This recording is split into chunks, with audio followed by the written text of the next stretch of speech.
someone from Fani Willis's office gets an audio recording, really a whistleblower here, is trying to say that there are grants that are being misused for personal emoluments, for trips, for laptops. Take a listen from inside the Fulton County DA's office. If you had to give me a sentence, what is the sentence theme?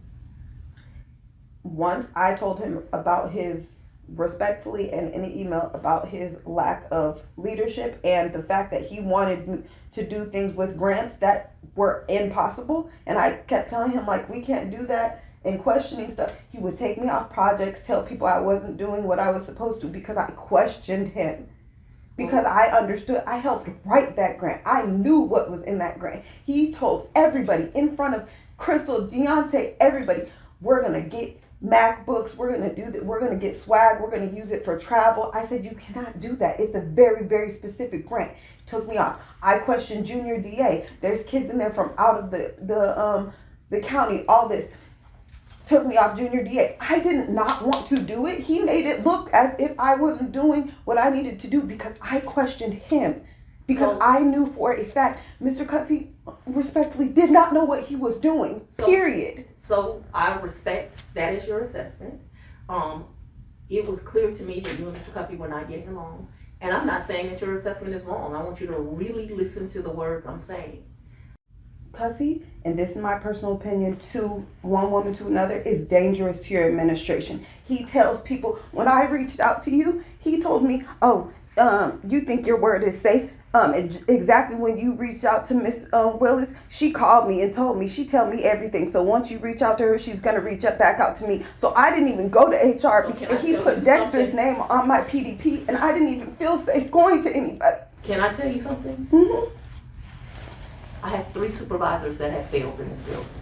What's interesting to me, because I'm in a learning curve too, they each pretend to have a relationship with me that they do not have. Mm-hmm. I guess that's an intimidation tactic. Mm-hmm. I'm sorry that you felt that way, but you, Dexter certainly don't have no relationship with right. Michael Cuffey. You were safe to go those places. We're back live, swag and travel and laptops. And if you listen closely to this interaction between clearly a distraught whistleblower who is talking about having written the very grants that are being abused, Fani Willis tries to make it personal. She tries to get away from the misuse of money, any accountability, any crime that may have occurred by making a misrepresentation about how funds were being used or planned to be used. Instead, what you get from Fani Willis is, well, it just sounds like you and this particular individual didn't get along. And that's a tell, because it shows you that the construct for how Fani Willis views the work of the office is through the lens of personal relationships. You see, this particular grant writer didn't get along with a supervisor. So that's really the problem. And then on Nathan Wade, well, you see Fani Willis getting along with Mr. Wade real well in the receipts that are produced by Nathan Wade's wife. But since the relationship was strong between Willis and Wade, the financial malpractice and malfeasance was acceptable.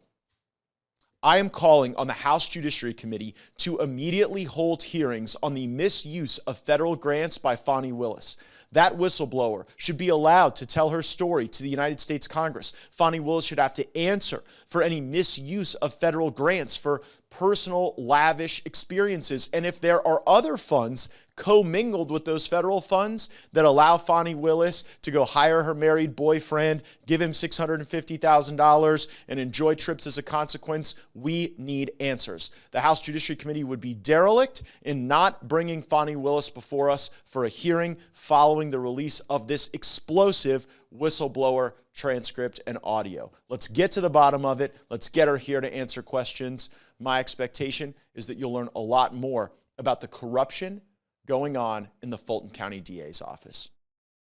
Thanks so much for watching this video. Make sure you're subscribed to our channel with notifications turned on. You won't want to miss any of the breaking news.